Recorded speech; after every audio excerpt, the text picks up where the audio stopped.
Rama, buxheti. Asambleja e Kryeqytetit e ka kalu buxhetin, e ka votu faktikisht buxhetin e Kryeqytetit me 9 dhjetor të vitit 2024, pra brenda afateve ligjore, derisa e kemi dërgu kërkesën me shkrim, me shkresë, edhe kanë marrë kërkesën me 17 dhjetor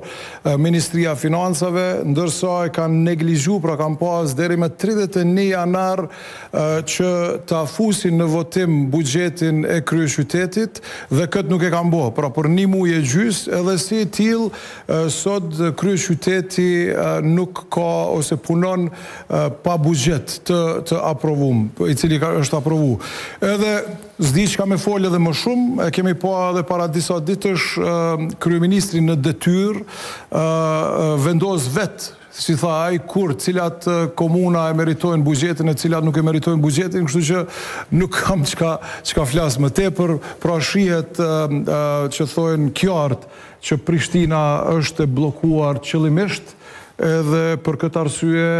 sot një numër i madh edhe i qytetarëve në mirëqenie sociale nuk mund të paguhen,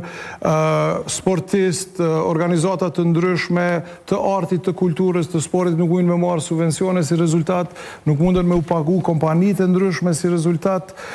nuk munden për shembull po ashtu edhe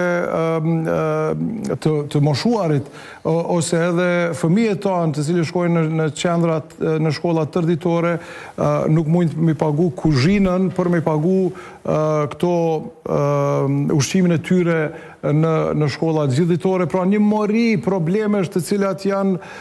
si rezultat i blokadës të buxhetit të Kryeqytetit, përkundër faktit që ka pas Ministria kohë të caktuar, sa ka dash faktikisht për me shty procesin. Edhe një aspekt tjetër që ne